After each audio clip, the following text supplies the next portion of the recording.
Hello guys, welcome to my YouTube channel. आज हम लोग डिस्कस करने वाले हैं एनटीए का जो अभ्यास जो टेस्ट है जो कि नीट के लिए वो अपने ऐप पे अपलोड कर रहे हैं, उसका पेपर नंबर 21 और उसमें भी फ़िलहाल question number 1 to question number 24 जो रिमेनिंग क्वेश्चन है वो हम नेक्स्ट वीडियो में डिस्कस करेंगे। ठीक है, तो आइए स्टार्ट करते हैं। ओके, क्वेश्चन नंबर 1 हमें दिया है the angular velocity of a body is this and torque is this, the rotational power will be। ठीक है, तो जैसे आपको पता है पावर हमें अगर लिखना होता है तो हम कैसे लिखते हैं, P equals to F dot V. ठीक है, तो यहाँ पे आपसे रोटेशनल पावर पूछा है तो फोर्स की जगह टॉर्क आ जाएगा और V की जगह ओमेगा आ जाएगा। क्लियर है, तो सिंपली हमें क्या करना है, डॉट प्रोडक्ट करना है। तो डॉट प्रोडक्ट करना तो बहुत आसान है। अगर हम टी और टाउ और ओमेगा को अगर डॉट प्रोडक्ट करेंगे तो ये 2 इस 1 से मल्टीप्लाई होगा, सो 2, ये 3 इस 2 से मल्टीप्लाई होगा, सो दिस इज 6, एंड ये जो 4 है ये 3 से मल्टीप्लाई होगा तो ये 12। तो आपका आंसर आ गया टोटल 20 वॉट। क्लियर, तो बहुत ईजी क्वेश्चन है। चलिए नेक्स्ट क्वेश्चन पे चलते हैं। नेक्स्ट क्वेश्चन हमें दिया है potential energy of a particle of mass 5 kg moving in x y plane is given by this. ठीक है, तो जो आपको फंक्शन दिया है पोटेंशियल एनर्जी का, this is important, where x and y are in meters at t equals to 0 the particle starts from rest. ये भी काम की चीज़ है कि इनिशियल वेलोसिटी क्या है, 0 है।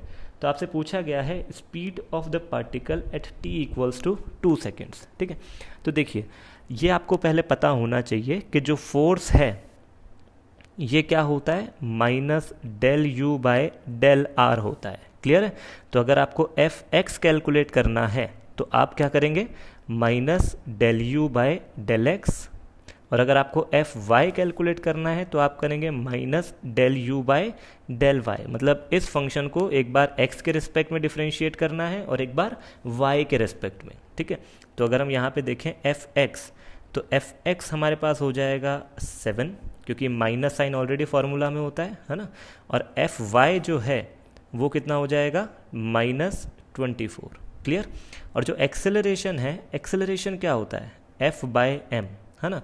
तो ए एक्स अगर हमें कैलकुलेट करना है तो ए एक्स हो जाएगा F x by m. F x is 7 by m 5, so this is 1.4 meter पर सेकेंड स्क्वायर। ठीक है, सिमिलरली अगर हम ए वाई कैलकुलेट करें तो ये होगा minus 24 divide by 5, and 24 by 5 is 4.8, so this is 4.8 meter पर सेकेंड स्क्वायर। Clear, okay. अब देखिए यू एक्स इक्वल्स टू 0 हमें गिवन है, यू वाई इक्वल्स टू 0 हमें गिवन है, तो क्या वी एक्स को हम ए एक्स इंटू टी लिख सकते हैं और वी वाई को हम ए वाई इंटू टी लिख सकते हैं बहुत आराम से। तो वी एक्स आपके पास हो जाएगा 1.4 इंटू 2, एंड वी वाई आपके पास हो जाएगा 4.8 इंटू 2। तो ये आ गया आपके पास 2.8 और ये आ गया आपके पास 9.6। अब अगर आपको स्पीड कैलकुलेट करनी है तो आप क्या करेंगे, दोनों का स्क्वायर करके ऐड कर देंगे, 2.8 स्क्वायर प्लस 9.6 स्क्वायर, जो कि आपको मिलेगा 10.19 मीटर पर सेकेंड। क्लियर, तो जो करेक्ट आंसर है वो कौन सा है, ऑप्शन नंबर बी है। आगे बात समझ में, चलिए आगे बढ़ते हैं। ओके, नेक्स्ट क्वेश्चन जो है हमारे पास, तो इस क्वेश्चन में हमें एक ब्लॉक दिया है, ठीक है, जिसमें यहाँ से एफ हाइट 2a/3 हाइट पे एक फोर्स एक्ट कर रहा है और mg तो है ही जो सेंटर ऑफ मास पे एक्ट कर रहा है। तो हमसे पूछा गया है minimum value of f for which the cube begins to topple about an edge. तो ये तो क्लियर है कि ये इसी पॉइंट के अबाउट टॉपल करेगा, हाँ या ना। तो अब यहाँ पे अगर हम देखें तो यहाँ पे एक फ्रिक्शन फोर्स एक्ट कर रहा होगा इस डायरेक्शन में, और यहाँ पे एक नॉर्मल रिएक्शन एक्ट कर रहा होगा।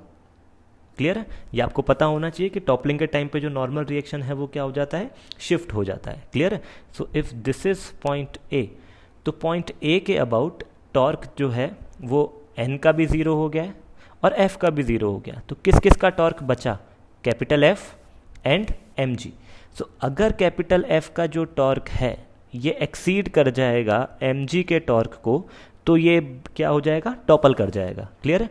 तो कैपिटल एफ का टॉर्क है एफ इंटू 2a/3, ये वाली लेंथ परपेंडिकुलर, और this must be greater than mg का टॉर्क। ठीक है, तो mg, अब mg की अगर बात करें तो mg के लिए हमें ये वाला डिस्टेंस चाहिए होगा, तो दिस इज a/2 क्योंकि ये क्यूब है। क्लियर? सो mg इंटू a/2। तो यहाँ से अगर हम देखें तो f must be greater than 3mg/4। Clear? तो f का मिनिमम वैल्यू कितना है, 3mg/4 है, सो b is the correct option. Clear? चलिए नेक्स्ट क्वेश्चन पे चलते हैं। ओके, नेक्स्ट क्वेश्चन में हमसे कहा है a uniform cylinder rolls down from rest on a track whose vertical cross section is a parabola given by the equation y equals to kx²। तो ये जो सरफेस हमें दिया हुआ है, इस सरफेस का जो क्रॉस सेक्शन है वो कैसा है, पैराबोला टाइप का है। ठीक है, तो देखने में थोड़ा डरावना क्वेश्चन है बट डिफिकल्ट नहीं है। ठीक है, okay. If the surface is rough from a to b जो सरफेस है वो रफ है, and cylinder doesn't slip but it is frictionless from b to c। b to c कैसी है, फ्रिक्शनलेस है। क्लियर? तो हमें ये बताना है कि जब वो b से c की तरफ जाएगा तो वो कितनी हाइट गेन करेगा या कितनी हाइट अचीव करेगा। यहाँ पे हाइट इनिशियली कितनी थी, v1 थी। तो देखो अब यहाँ पे समझने वाली बात ये है कि जो सरफेस रफ है वहाँ पे मोशन कैसा होगा, प्योर रोलिंग होगा, और जो सरफेस फ्रिक्शनलेस है ना, वहाँ पे जो एंगुलर स्पीड है वो चेंज नहीं हो सकती। क्यों चेंज नहीं हो सकती? क्योंकि देखो नॉर्मल रिएक्शन यहाँ से पास करेगा और mg भी यहाँ से पास करेगा, है ना, वर्टिकल डायरेक्शन में। तो अगर हम सेंटर के अबाउट टॉर्क देखें तो नॉर्मल का टॉर्क भी ज़ीरो है और mg का टॉर्क भी ज़ीरो है, फ्रिक्शन फोर्स है नहीं। तो अगर सिस्टम पे नेट टॉर्क नहीं है तो जो सिस्टम है उसके एंगुलर वेलोसिटी क्या रहेगी, कंजर्व रहे, कांस्टेंट रहेगी, हाँ या ना। तो यहाँ पे बस हमें करना क्या है, हमें ध्यान ये रखना है कि यहाँ से यहाँ तक जो है ट्रांसलेशनल और रोटेशनल दोनों हैं, और यहाँ से यहाँ तक सिर्फ रोटेशनल मोशन होगा, या ये कह लीजिए जो रोटेशनल वेलोसिटी है वो क्या होगी, कांस्टेंट रहेगी। क्लियर? तो आइए अगर हम a to b में अगर हम बात करें a to b, तो ये जो mgy1 ये जो पोटेंशियल एनर्जी है ये काइनेटिक और ट्रांसलेशनल काइनेटिक एनर्जी और रोटेशनल काइनेटिक एनर्जी दोनों में कन्वर्ट होगी, है ना। तो translational kinetic energy is half mv² plus rotational kinetic energy होती है हाफ I⍵²। और I की अगर हम बात करें तो सिलेंडर के लिए ये होगा mr²/2, और क्योंकि प्योर रोलिंग है तो v इक्वल्स टू क्या होता है, ω/r। तो ओमेगा की जगह हम क्या लिख सकते हैं, v/r लिख सकते हैं। तो ये हो जाएगा v/r का होल स्क्वायर। तो यहाँ अगर हम देखें तो r² से r² कैंसिल आउट हो जाएगा, और ये हमारे पास बनेगा mgy1 इक्वल्स टू 3/4 mv²। ठीक है, ओके। तो this is our equation number 1। अच्छा, अब जब हम b से c की तरफ बात कर रहे हैं तो b से c की तरफ जाने में सिर्फ जो ट्रांसलेशनल काइनेटिक एनर्जी है जो कि कितनी है, हाफ mv², यही किस में कन्वर्ट होगी, पोटेंशियल एनर्जी में, है ना। जो रोटेशनल काइनेटिक एनर्जी है वो अनचेंज्ड रहेगी। क्लियर? तो जो mv² है इसकी वैल्यू हम यहाँ से उठा के यहाँ पुट कर दें तो ये हो जाएगा half into 4/3 mgy1 equals to mgy। ठीक है, तो mg से mg कैंसिल आउट हो गया और y का वैल्यू आपके पास आ गया 2/3 y1। आ गई बात समझ में? So this is solution of question number 4। चलिए आगे चलते हैं नेक्स्ट क्वेश्चन पे। नेक्स्ट क्वेश्चन हमें दिया है a magnetic dipole is placed at right angles to the direction of magnetic induction B। It is rotated through an angle 180 degree. Okay, तो इसका मतलब ये है कि इनिशियली अगर मैग्नेटिक फील्ड ऐसे है तो आपने डाइपोल को कैसे रखा है, ऐसे, और फिर आपने क्या किया, डाइपोल को 180 डिग्री से रोटेट कर दिया। तो this is initial situation and this is final situation. अब हमें पता है कि जो पोटेंशियल एनर्जी होती है वो क्या होती है, -m.b, हाँ या ना। तो अगर हम इनिशियली देखें तो दोनों के बीच में एंगल कितना है, 90 डिग्री, और फाइनली भी दोनों के बीच में एंगल कितना है, 90 डिग्री। इसका मतलब u इनिशियल भी 0 है और u फाइनल भी 0 है। क्लियर है? तो यहाँ पे जो वर्क डन है वो क्या हो जाएगा, 0 हो जाएगा। क्लियर? चलिए नेक्स्ट क्वेश्चन पे चलते हैं। ओके, नेक्स्ट क्वेश्चन हमारे पास है, a projectile is thrown with velocity 20 metre पर second at an angle 60 degree with the horizontal, after how much time the velocity vector will make an angle 45 degree with the horizontal. ठीक है, तो अब आपको सोचने वाली बात यह है कि जब आप ये कह रहे हैं कि एंगल 45 है, इसका मतलब वेलोसिटी का जो हॉरिजॉन्टल कंपोनेंट है और जो वर्टिकल कंपोनेंट है, ये दोनों क्या हो जाने चाहिए, इक्वल हो जाने चाहिए, हाँ या ना, तभी जो एंगल है वो कितना होगा, 45 होगा। अच्छा, इनिशियल जो वेलोसिटी है वो आपको दी है 20 मीटर पर सेकेंड और ये आपको गिवन है हॉरिजॉन्टल से 60 डिग्री के एंगल पे। तो अगर मैं आपसे पूछूं ux, तो ux कितना होना चाहिए, 20 cos 60 डिग्री, और जो uy है वो कितना होना चाहिए, 20 sin 60 डिग्री। क्लियर, तो ux हमें गिवन है 10 मीटर पर सेकेंड एंड uy हमें गिवन है 10√3 मीटर पर सेकेंड। क्लियर, और एंगल कितना बनना चाहिए, 45। तो vx और vy क्या हो जाने चाहिए, इक्वल हो जाने चाहिए। तो vx तो हमेशा ही ux के इक्वल होगा, ये तो कभी चेंज होता ही नहीं, हाँ या ना।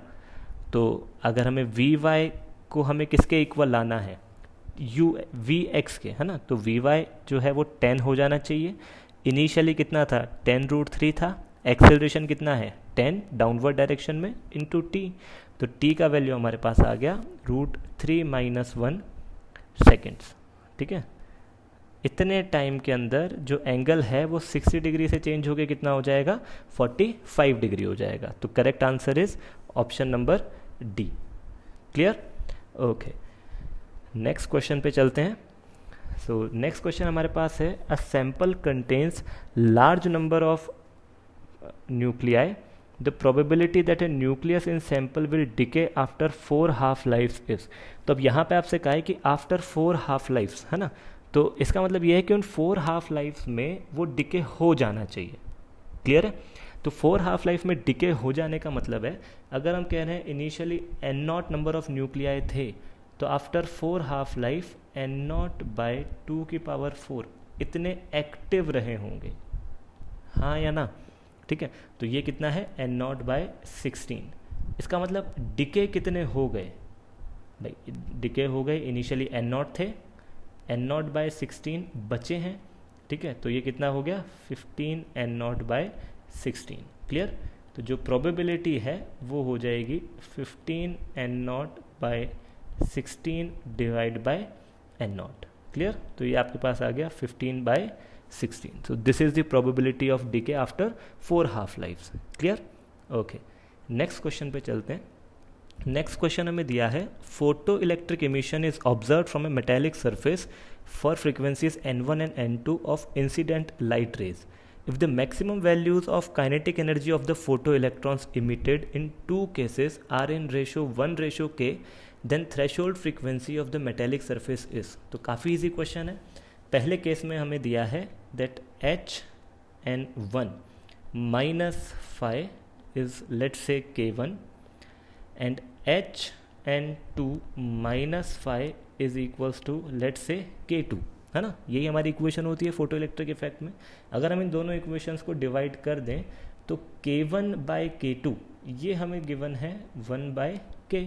तो काफ़ी सिंपली अगर हम इस K को क्रॉस मल्टीप्लाई कर दें तो ये हो जाएगा K times HN1 - K times phi equals to HN2 -1।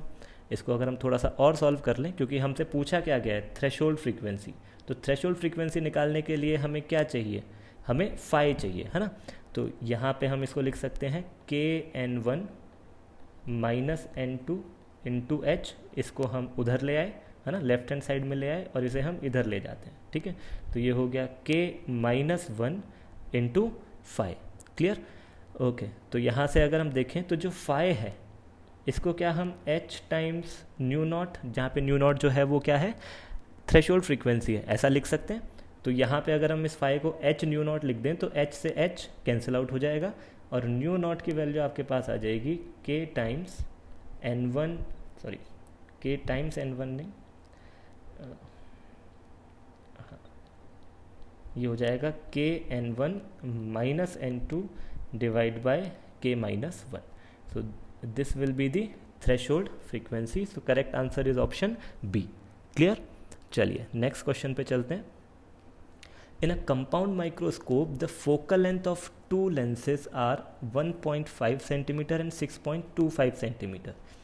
An object is placed 2 centimeter from objective and final image is formed at 25 centimeter from the eye lens. So आपको बताना है distance between the to lenses. इसको आप tube length भी बोलते हैं, है ना. Distance between the to lenses, इसे हम क्या बोलते हैं? ट्यूब लेंथ बोलते हैं. Clear?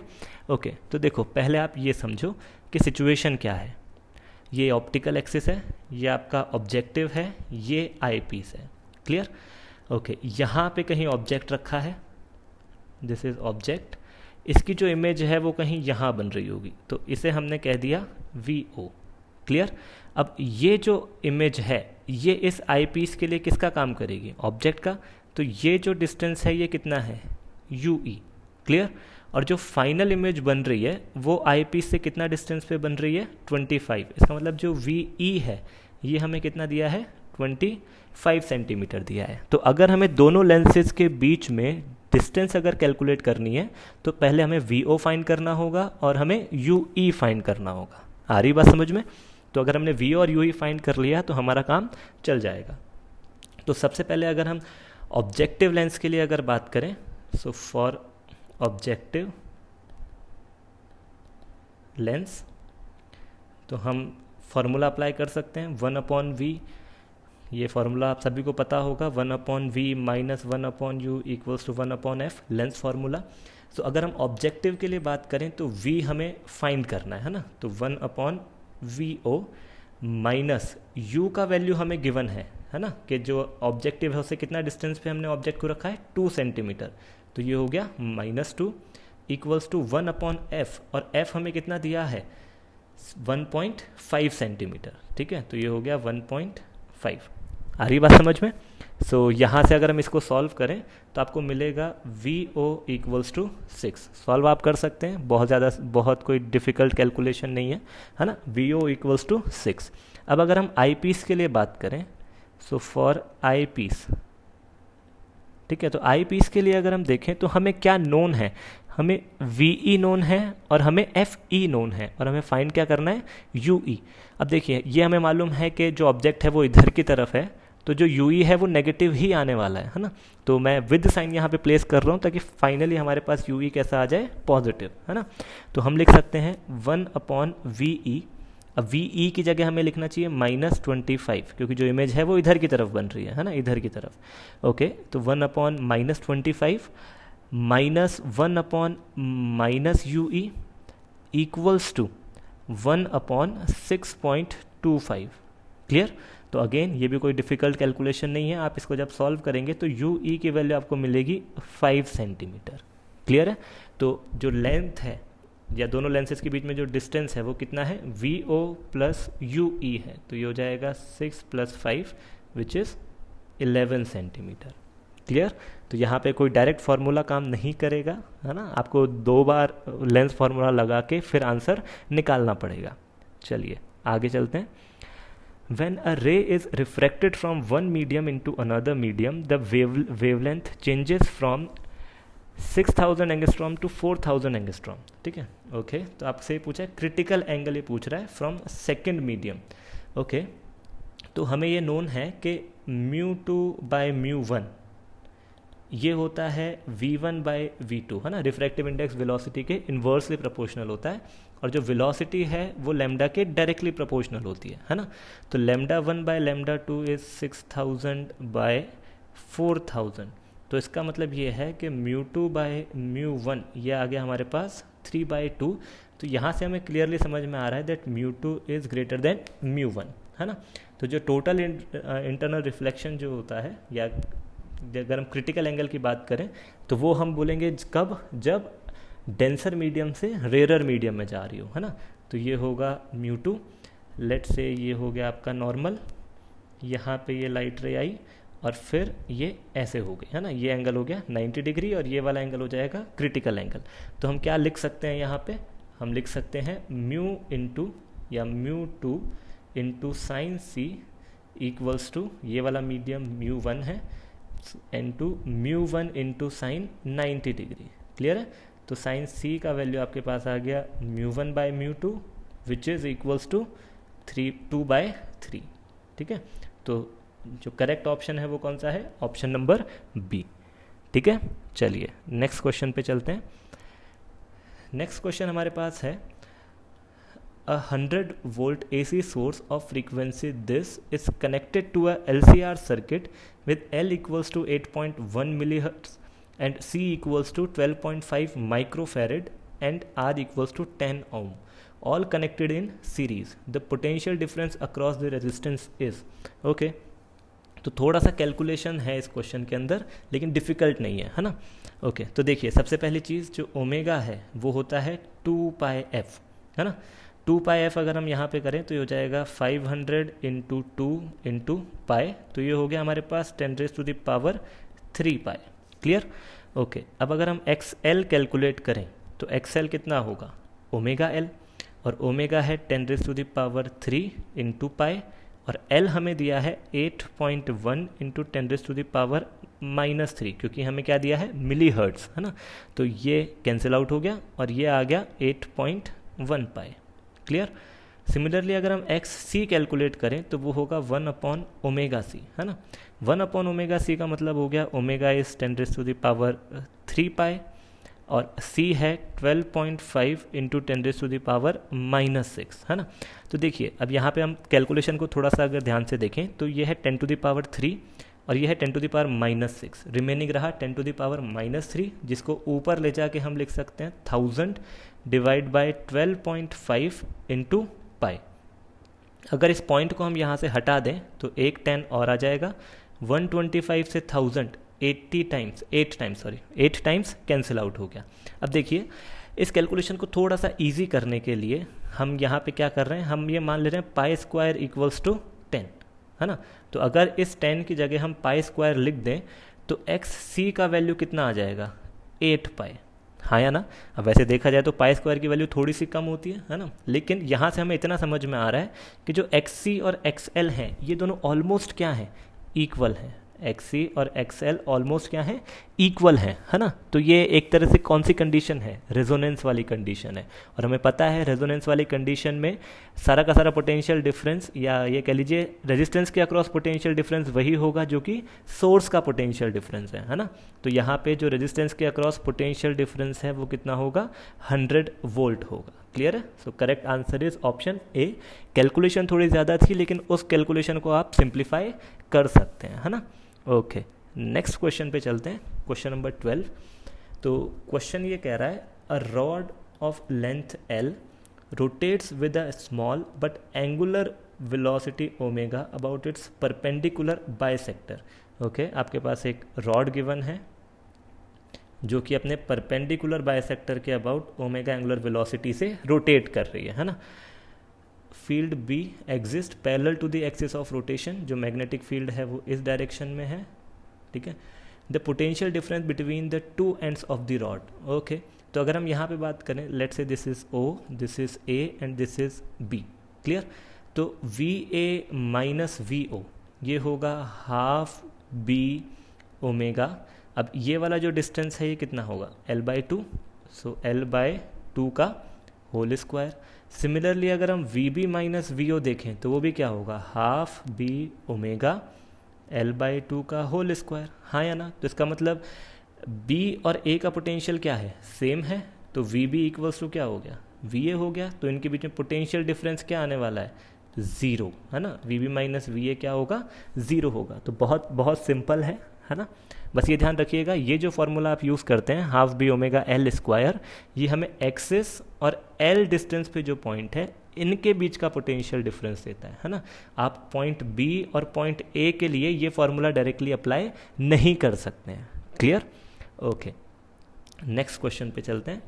In the figure which of the diode is reverse bias. ठीक है, तो अब आपको ये ध्यान देना है कि जब ये हाई पोटेंशियल होता है और ये लो पोटेंशियल होता है तब हम कहते हैं कि ये कैसा है? फॉरवर्ड बायस है। हाँ या ना? ओके, तो देखिए यहाँ पे अगर हम बात करें तो ये वाला जो साइड है ये +10 से कनेक्टेड है और ये 5 से कनेक्टेड है, तो ये कैसा है, फॉरवर्ड बायस है। क्लियर। यहाँ पे अगर हम बात करें तो ये ग्राउंड से कनेक्टेड है, मतलब ये 0 है और ये नेगेटिव है ना। तो ये है हाई पोटेंशियल और ये है लो पोटेंशियल। क्लियर है।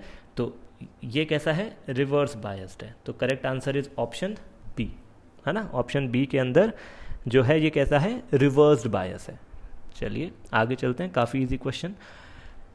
इन the figure shown each battery has EMF 5 volt, then the magnetic field at P is, okay, ये भी 5 वोल्ट है, ये भी 5 वोल्ट है, ये भी 5 वोल्ट है और ये भी 5 वोल्ट है। अगर ऐसा है तो क्या इस सर्किट में कोई करंट फ्लो करेगा? बिल्कुल नहीं।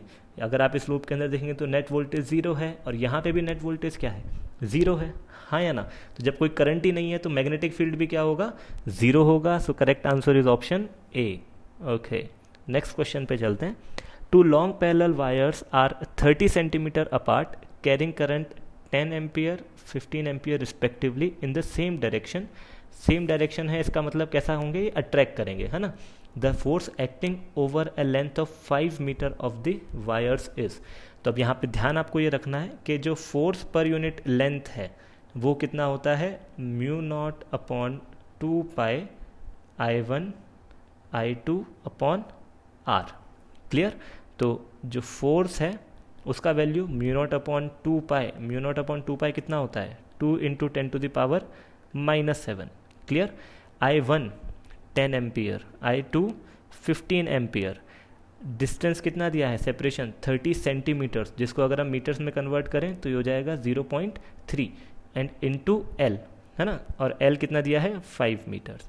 तो बहुत सिंपल सा क्वेश्चन है, इसको आप सॉल्व करोगे ये आ जाएगा 5 into 10 to the power -4 newton. और ये हम ऑलरेडी कह चुके हैं कि क्योंकि करंट जो है वो सेम डायरेक्शन में है, इसलिए कैसा होगा, अट्रैक्टिव होगा नेचर में। जो फोर्स है वो कैसा होगा, अट्रैक्शन वाला होगा। क्लियर। चलिए नेक्स्ट क्वेश्चन पे चलते हैं। The resistance of moving coil galvanometer is 20 ohm. Okay, it requires 0.01 ampere current for full scale deflection. Okay, तो देखिए आपको RG गिवन है 20 ओम, आपको IG गिवन है 0.01 ampere. Okay, the value of resistance to convert it into a volt metre of range this. Okay, तो बहुत बहुत simple question है, ठीक है। ये RG है, ये R है, यहाँ पे करंट आ रहा है IG और ये जो है ये क्या है, V है। तो V का वैल्यू आप क्या लिख सकते हैं, IG into RG plus R, यही कंसेप्ट होता है, ठीक है। तो V आपको दिया है 20, IG हमें दिया है 0.01 इक्वल्स टू RG हमें दिया है 20 प्लस R। तो इसको आप जब आप सॉल्व करेंगे ये आ जाएगा 1980 ohm. This is the resistance required to convert it into a volt metre of range 20 volt. Clear. तो सिंपल क्वेश्चन है। चलिए आगे बढ़ते हैं। नेक्स्ट क्वेश्चन हमें दिया है, consider the situation shown in figure, the wire AB is sliding on the fixed rails with constant velocity V. If the wire AB is replaced by a semicircular wire, the magnitude of induced current will be. Okay, तो ये कह रहा है कि अगर यहाँ पे अगर हम ऐसे एक सेमी सर्कुलर वायर लगा दें इसको हटा के, ठीक है, तो क्या फ़र्क पड़ेगा, कोई फ़र्क नहीं पड़ेगा। ये आपको पता होना चाहिए कि अगर आप चाहे ऐसा वायर लो चाहे आप ऐसा वायर लो, अगर फ्री एंड के बीच में जो डिस्टेंस है वो सेम है तो जो EMF है वो भी क्या होगा, सेम होगा। क्लियर है। तो दोनों ही केसेस में जो इंड्यूस्ड EMF है वो क्या होगा, सेम होगा। तो जो करंट है वो क्या रहने वाला है, सेम रहने वाला है। आगे बात समझ में। लेकिन अगर यहाँ पे उन्होंने ये कहा होता कि इस वायर का भी कुछ रेजिस्टेंस है, ठीक है, अगर उन्होंने ये कहा होता कि इस वायर का भी कुछ रेजिस्टेंस है, तो फिर हमारा आंसर चेंज हो गया होता। ऐसा क्यों, क्योंकि ये वायर और ये वायर, इसमें से किसका लेंथ ज़्यादा है, इसका लेंथ ज़्यादा है। अगर इसका लेंथ ज़्यादा है तो इसका रेजिस्टेंस भी क्या होगा, ज़्यादा होगा, है ना। क्वेश्चन में ऐसा कहीं नहीं दिया है, ये जस्ट मैं एक अलग केस बता रहा हूँ कि अगर वायर का कुछ रेजिस्टेंस रहा होता तो उस केस में इस वायर का जो रेजिस्टेंस है वो ज़्यादा होता, मतलब सर्किट का जो ओवरऑल रेजिस्टेंस है वो क्या हो गया है, इंक्रीज हो गया है। जबकि जो EMF है वो क्या है, सेम है। तो EMF सेम है, रेजिस्टेंस इंक्रीज हो गया है, तो करंट क्या हो जाता, फिर डिक्रीज हो जाता। लेकिन वो एक अलग केस है और जो हमसे पूछा गया है वो एक अलग केस है। क्लियर। तो आप दोनों ही केस ध्यान रखिएगा। चलिए आगे बढ़ते हैं नेक्स्ट क्वेश्चन में. The coefficient of friction between two surfaces is this. Maximum angle of friction is, so maximum angle of friction is tan phi equals to mu. हाँ या ना. तो tan phi का वैल्यू आपके पास आ गया 0.2. So cot phi is equals to 10/2. Inverse कर देंगे तो ये आ गया 5. So the correct answer is option D. Maximum angle of friction phi equals to cot inverse 5. Clear. बहुत simple question. Okay, next question है the ratio of thermal conductivity of two rods of different material is 5:4. The two rods of same cross section and same thermal resistance will have the length in ratio. बहुत simple. आपको RTH, अगर हम thermal resistance की बात करें तो ये होता है L/KA, है ना. तो आपको कहा है कि ये और ये सेम है, हाँ या ना. तो हम लिख सकते हैं L1 divide by K1A1 equals to L2 divide by K2A2, क्योंकि उसने कहा है थर्मल रेजिस्टेंस क्या है, सेम है. And since cross sectional area भी सेम है तो A1 और A2 क्या होंगे, कैंसिल आउट हो जाएंगे because these are equal. So L1 by L2 का वैल्यू आपके पास आ गया K1 बाय K2, जो कि आपको कितना गिवन है 5/4. सो correct answer is option number 4. चलिए नेक्स्ट क्वेश्चन पे चलते हैं. A dielectric slab is inserted between the plates of an isolated capacitor. The force between the plates will. Okay, तो देखिए अब इसे कैसे सॉल्व करना है वो हम समझते हैं. तो मान लीजिए कि ये कैपेसिटर की प्लेट्स हैं, ठीक है, और इन प्लेट्स के बीच में आपने एक डाइलेक्ट्रिक स्लैब इंसर्ट कर दिया. क्लियर. ओके, अब यहाँ पे कुछ चार्ज आया होगा, है ना. यहाँ पे मान लीजिए जैसे ये पॉजिटिवली चार्ज्ड है, ठीक है, ये कुछ नेगेटिवली चार्ज्ड है ना. तो यहाँ पे कुछ नेगेटिव चार्ज इंड्यूस हुआ होगा, बहुत कम लेकिन हुआ होगा, है ना. यहाँ पे कुछ पॉजिटिव चार्ज इंड्यूस हुआ होगा. क्लियर. अब अगर हम इस प्लेट पे बात करें तो इस प्लेट पे जो फोर्स लग रहा होगा वो एक होगा इसकी वजह से इलेक्ट्रिक फील्ड, इसकी वजह से इलेक्ट्रिक फील्ड और इसकी वजह से इलेक्ट्रिक फील्ड. अगर मैं कह रहा हूँ ये वाली चार्ज डेंसिटी कुछ σ1 है तो -σ1 है तो ये +σ1 होगी. तो इस चार्ज डेंसिटी की वजह से यहाँ पे इस रीजन में जो फील्ड होगा वो इसकी वजह से क्या होगा, कैंसिल आउट हो जाएगा. तो कुल मिला के मैं ये कह रहा हूँ कि इस चार्ज के ऊपर जो भी फोर्स आएगा वो सिर्फ किसकी इलेक्ट्रिक फील्ड की वजह से आएगा, यहाँ पे जो चार्ज है उसकी इलेक्ट्रिक फील्ड की वजह से, हाँ या ना. और अगर आप इस डाइलेक्ट्रिक को रिमूव कर देते हो तब भी यहाँ पे जो फोर्स है वो किसकी इलेक्ट्रिक फील्ड की वजह से था, इसकी इलेक्ट्रिक फील्ड की वजह से. तो जब इलेक्ट्रिक फील्ड चेंज नहीं हो रही है इस पॉइंट पे तो जो फोर्स है वो भी क्या होगा, सेम रहेगा, है ना. So the force remains unchanged. हाँ, अगर यहाँ पे बैटरी कनेक्टेड होती तो फिर जो है वो फोर्स चेंज हो जाता है, लेकिन यहाँ पे क्योंकि ये आइसोलेटेड कैपेसिटर है इसलिए जो फोर्स है वो क्या रहने वाला है, अनचेंज्ड रहने वाला है. क्लियर. चलिए नेक्स्ट क्वेश्चन पे आते हैं. The effective capacitance of two capacitors of capacitance C1 and C2 connected in parallel is 25/6 times effective capacitance when they are connected in series. So simple है, ये कह रहा है कि सीरीज में अगर हम कनेक्ट करें तो कितना आएगा equivalent C1 C2 upon C1 plus C2.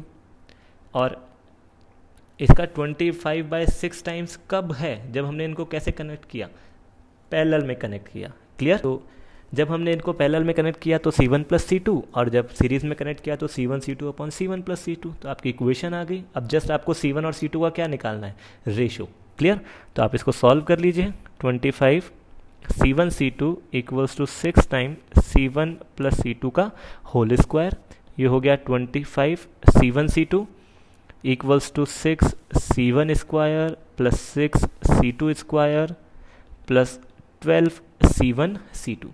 तो ये बन गया 6 C1 square plus 6 C2 square minus 13 C1 C2 equals to 0. अब अगर इसको हम C1 C2 से C2 स्क्वायर से अगर हम डिवाइड कर दें तो ये बन जाएगा 6 C1 बाई C2 का whole square minus 13 C1 by C2 plus 6 equals to 0. और इस C1 बाई C2 को हमने क्या मान लिया, x मान लिया. तो ये हो गया 6x square minus 13x plus 6 equals to 0. तो ये आपके पास एक क्वाड्रेटिक इक्वेशन आ गई है. और इस क्वाड्रेटिक इक्वेशन को जब आप सॉल्व करेंगे तो सॉल्व करने के बाद आपके पास x जो कि किसके इक्वल है, C1/C2 के इक्वल है, तो इसकी वैल्यू आपके पास कुल मिला के आ जाएगी 3/2। ठीक है, सो जो करेक्ट ऑप्शन है वो कौन सा है, ऑप्शन नंबर ए। कैलकुलेशन थोड़ी सी ज़्यादा है बट ईजी है। क्लियर? ओके, नेक्स्ट क्वेश्चन पे चलते हैं। A particle moves under the effect of force F equals to Cx from x equals to 0 to x equals to 1, work done in this process. तो F equals to Cx ये कुछ वैसा ही नहीं है जैसा स्प्रिंग फोर्स होता है। तो work done by spring force क्या होगा, हाफ के x स्क्वायर। तो यहाँ पे जो वर्क डन है वो हो जाएगा हाफ के x1 स्क्वायर माइनस हाफ के 0 स्क्वायर, बिकॉज इनिशियली कहाँ था वो 0 पे। तो W का वैल्यू हो गया half C x1 square. Clear? So correct answer is option number B. Okay, next question पे आते हैं। Root mean square speed of an ideal gas at 300 kelvin is 500 metre पर second. If temperature is increased 4 times then RMS speed will become. तो ये आपको पता होना चाहिए दैट जो VRMS है वो किसके प्रोपोर्शनल होता है, रूट T के प्रोपोर्शनल, है ना। तो T को अगर आपने 4T कर दिया, है ना, T डैश इक्वल्स टू अगर आपने 4T कर दिया तो VRMS के क्या हो जाएगा, 2 टाइम्स हो जाएगा, हाँ या ना। क्योंकि जब आप यहाँ पे 4 लिखेंगे तो 4 अंडर रूट के बाहर आएगा, वो 2 बन जाएगा। तो VRMS कितना हो जाएगा, 2 टाइम्स। तो अगर इनिशियली 500 है तो फाइनली कितना होगा, 1000 मीटर पर सेकेंड। क्लियर? बहुत ईजी क्वेश्चन है। ओके, नेक्स्ट क्वेश्चन पे चलते हैं। When a laser beam returns after reflection from an aeroplane the observe change in frequency is 1%। ठीक है, okay. Then speed of aeroplane is, तो ये फॉर्मूला बेस्ड क्वेश्चन है, ये है डॉपलर इफेक्ट इन लाइट, है ना। तो ये आप ध्यान रखिएगा, change in frequency divide by original frequency, ये होता है 2 times velocity divide by speed of light. ठीक है, तो यहाँ पे ये आपको दिया है 1%, तो 1% का मतलब हो गया 1/100 और ये हो गया 2v/c। ठीक है, v किसकी स्पीड है यहाँ पे, एरोप्लेन की। तो v का जो वैल्यू है ये आपके पास आ गया c/200। This is the speed of aeroplane. Clear? So correct answer is option C. So this is the solution of question number 1 to question number 24। Next video में हम डिस्कस करेंगे question number 25 to question number 45। तब तक के लिए good bye, God bless you all.